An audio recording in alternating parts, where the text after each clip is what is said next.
Kardashian. She was presenting this lovely idea of something that I said, I like it. Didn't really introduce it as the author of the Lebo M biography, Lebo M, the voice and spirit of the Lion King against all odds. It's called The Dream and the Dreamer, and this guy's dream is being manifested. Whilst another dream is being manifested, whilst another dream is being, you know what I mean? So it's a symbiotic. The Dream and the Dreamer, it's an immersive exhibition that really offers a visual walk through Lebo M's extraordinary journey over 6 decades. This work, it's a heartfelt tribute to his dreams, impact, and just enduring legacy in music, and also global storytelling at large. This morning, we're in conversation with the legend himself, Lebo M, sharing a little bit more about his artistic evolution, of course, as one of South Africa's greatest iconic cultural figures. Lebo M, on that note, good morning, welcome. Good morning, how are you? I'm very good. It's so great to see you. How are you doing? Are you happy? I'm absolutely happy, very happy. Sure, 6 decades, it's a feat that not many can boast, and obviously you're a living legend, and we get to speak to you about those Feels milestones. like 6 weeks. So tell us about that. I mean, if you're in that moment, you're the dreamer, you're in the dream, you're listening, you're responding, you're trusting, you're from Soweto, you're now representing us globally on the stage. And 6 decades have gone by. You're vulnerable in this encounter as well. You're sharing your highs, your lows. Tell us about what it's all meant for you. Well, I turned 60 last year in July, and I'm very lucky and very blessed. I surround myself with very sharp, smart people under 50. They run everything. We've had an amazing year. I mean, it's hard to even start and finish with the Lion King 30th at Hollywood Bowl, which was my dream, having played venues around the world. We've done Mufasa, and the highlight of my last year is my first concert in Cape Town. We're about to announce the next one. But anytime I rest, I'm about to go on a 3-month tour in Europe. After my concert, I went on another 3-month tour. I have amazing people that came up with a concept that was literally dropped at me, which is one of many that we're about to announce. Key to this concept is I'm traveling around the world with amazing young people, not young as in young, but younger than 50. And Black Smith has been capturing all these various moments for the whole year. And they came up with this idea of a coffee table book that I was not aware of.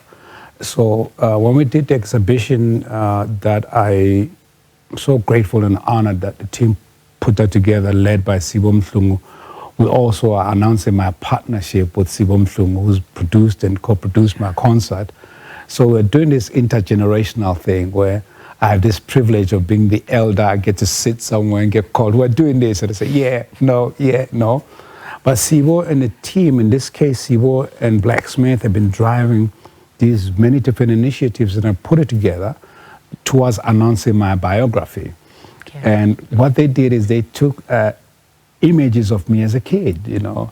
They said there was a dream at some point. I think I was 16 or 17 in exile. There's an image of me sitting like this. So I'm like, what's this image? Where is it from? So they say, well, this is the dream.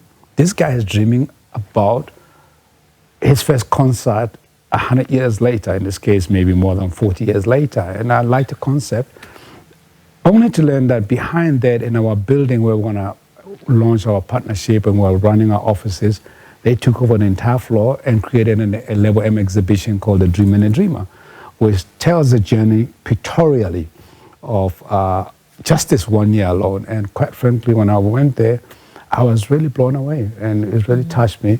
But also at the same time, we brought my biographer, who no one knows. My biography has been coming out for the last 15, 20 years. Good. You know, but now, in the last 2 years, I was very fortunate.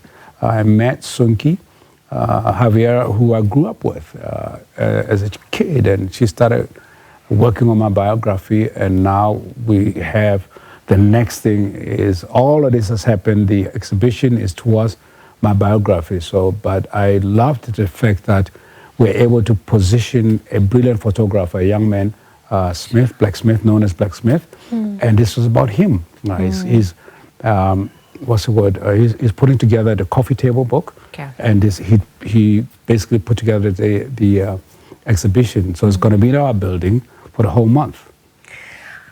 I don't even think it's fair to even ask you to condense, you know, the illustrious career that you have. You've done a great job speaking to this exhibition section, obviously, and I'm sure it must be so nostalgic, emotional at times, because it's raw and it's you, right? You get the honor of reflecting back as well. What was the hardest part about immersing yourself in this? I mean, you have to go back and relive some of these experiences as well again. The hardest part is having to live your last 60 years through paper, you know, sitting with a biographer in Europe.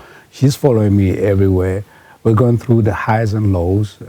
Yes, the career ones are exciting, you know, but the personal ones are very difficult to deal with. Just last week, we were dealing with the passing of my mother, which is highs and lows. And before that, we're dealing with this other side of this business. You know, I'm 20 years sober, August, you know, and having to relive that life from age 14 at the Pelican and going to exile. My life being that of, it was the metaphor used in this business, wine, women, and song, and having to have gone through that entire phase while delivering projects, while working hard, by dealing with the demons of being an alcoholic. You know, while I'm very comfortable with myself, 20 years sober, having to relive 25 years ago, 30 years ago, is quite humbling, but it's quite a journey at the same time. While we're building all these different properties, but it's all part of the evolution of our brand, domestically and globally. Absolutely, and you also served as a cultural bridge for us to connect to the world and complete the story of the world by asserting ourselves. Absolutely. You had the pleasure of obviously working with Hans Zimmer. We obviously know that collaboration. You had that celebration as well. What did that mean for you, that journey, you know, from being incorporated into Disney, The Lion King, and continuing to foster those relationships? No, it's been an amazing year. We've been on tour, myself and Hans, for the last 10 years around the world. It was probably the most successful film score composer tour in history. We sell out arenas around the world. And throughout all of that, I always said, at some particular point, we're going to do, I'm a special guest in Hans Zimmer Live. At some point, we're going to do Lebo M Live, and Hans is going to be a special guest in my show. And that literally falls within the decade of me being Hans' special guest. So when we did this in Cape Town, it was very surreal. Because now this is my show, I'm producing it, and I have an entire South African infrastructure led by two producers, both under me, under my age, Sibo Mhlungu and Sipho Dlamini. And I've had this privilege of having to relive my life professionally with people I've worked with. I have a history with Sipho Dlamini. We put together the World Cup, 2010 FIFA World Cup. He worked as my main principal in that. Some years later, he's now co-producing my concert. So I have that fortunate privilege to always surround myself on fresh ideas, young ideas, and I love the idea of being surrounded by people who are the future. Well, the future is now. You're walking alongside. Thank you for also sending the elevator back down and for being part of, being part of that collaboration. It's very important. Thank you. Your legacy continues, and we're wishing you all the best of luck. You can hear the music cueing. You're a global icon. You know what that means when you're accepting an award. But for now, thank you for your time and for joining us. Thank you for having me. Just wishing you all the best as you continue to unfold that story. Of course, Soweto's finest, making it to the global stage, and obviously just asserting our story at large. We've now seen The Dream and the Dreamer, that exhibition now celebrating the 60th anniversary of Lebo M.